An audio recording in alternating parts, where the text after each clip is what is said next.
Longest title and shortest presentation, I hope. These comments are based on observations of 3 organizations and interviews with the people responsible for managing internal communication in each of those organizations. So the observations are based on my own experience as a consultant to, or trainer with, or facilitator of various activities in the organizations involved.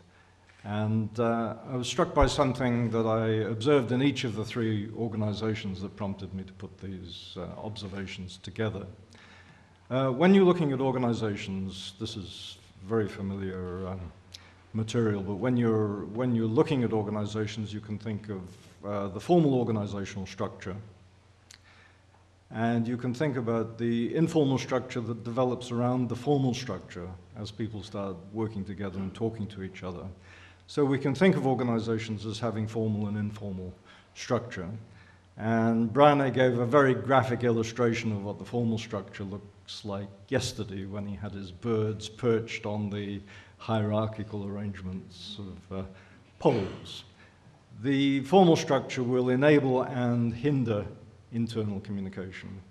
And depending on the extent to which it hinders internal communication, the informal structure will develop to compensate for barriers to communication within the formal structure. So going to organizations and making observations of the way they've structured themselves is, maybe I'm odd in this, but I find this absolutely fascinating, the way organizations represent themselves in the pictures they draw of themselves as formal organization structures. So you think of the 3 organizations that I'm looking at here. The first one is a multinational company, Shell, which has 93,000 employees working in 70 countries, structured through 4 major business divisions, supported by a central office in The Hague, and then also organized geographically, so you get a sense of the complexity of that multinational company. The government department that I'm looking at is the UK's Ministry of Foreign Affairs. We call it the Foreign and Commonwealth Office, which has 14,500 employees working in 170 countries in 260 posts around the world. And those staff are 2/3 of them locally appointed. So they are actually nationals of the countries in which they're working, appointed by the UK government to work to represent British interests overseas.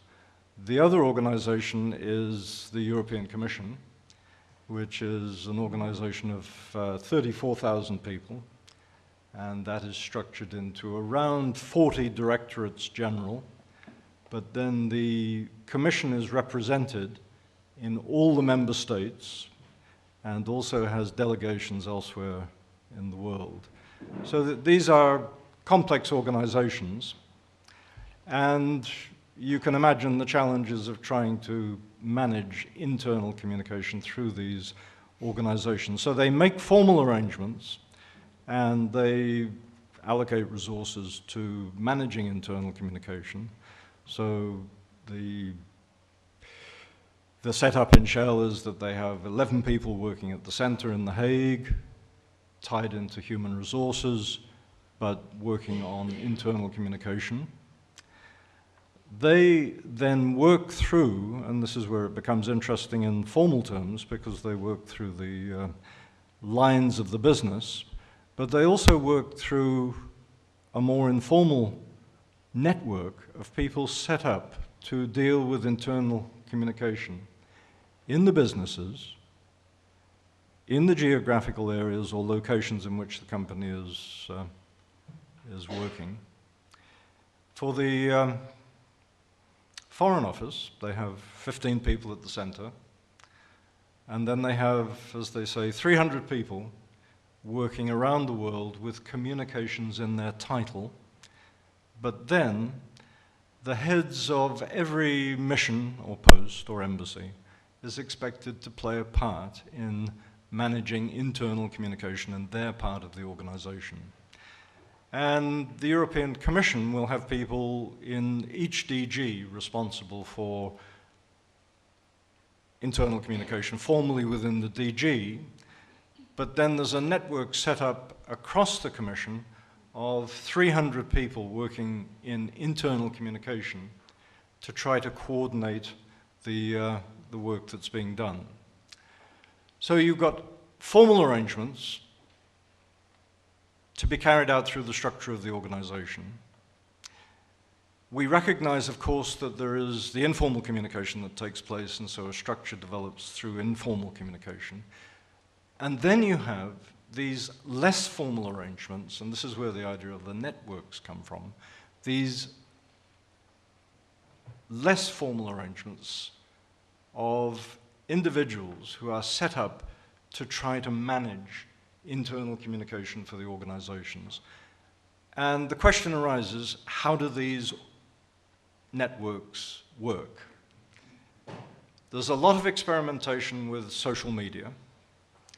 And so that's one of the themes that comes out of the conversations that I had with each of the organizations, that they have emerged from, or they're still involved with, experiments in the use of social media. And there are degrees of satisfaction with the progress that they've made. Shell has just got to the point, and you'd think this company would be highly advanced in terms of managing social media, but they're just now coming to conclusions on the real uses that can be made of social media internally. Both the European Commission and Shell have both experimented with the internal version of Facebook, which is Yammer. And they've had useful experiences with using social media internally. In the European Commission, the experimentation has been by what the person I talked to called the underground. So there's been underground use of social media, which has actually produced results for the organization. In Shell, they've arrived at the conclusion that social media can be used internally for chat, gossip, which they're less interested in, or social media can be used for conversation. This becomes interesting to the company when it's focused on business concerns. So they have the idea of making use of the conversational possibilities of social media on business matters for the company. And there's also the use, which they're very interested in, of social media for collaboration. But these conclusions are really quite recent. So there is this sense that we're coming to the end in some organizations of periods of experimentation with social media, where we'll now start to see social media used very productively for the pursuit of organizational interests. The other themes coming out of the conversations that I had with the three organizations, there are difficulties in making the informal networks work. So the FCO says, we don't think we've got it right yet. So formally or informally, they don't think they've got it right.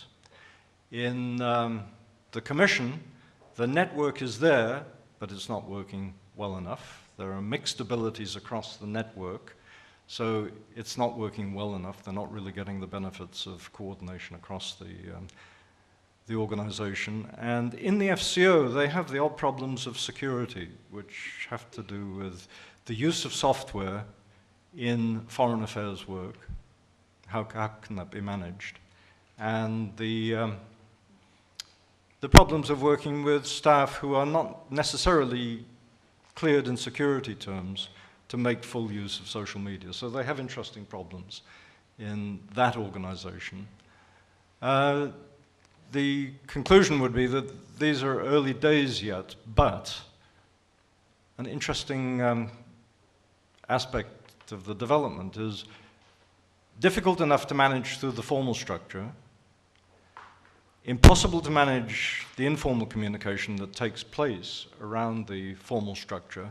And now there's the additional complication of trying to make these informal networks set up to get over the problems of the workings of the formal structure, also to be managed as well. So in fact, these additional and less formal networks are compounding the difficulties of managing internal communication in complex organizations. So a very interesting time to be studying the question of internal communication.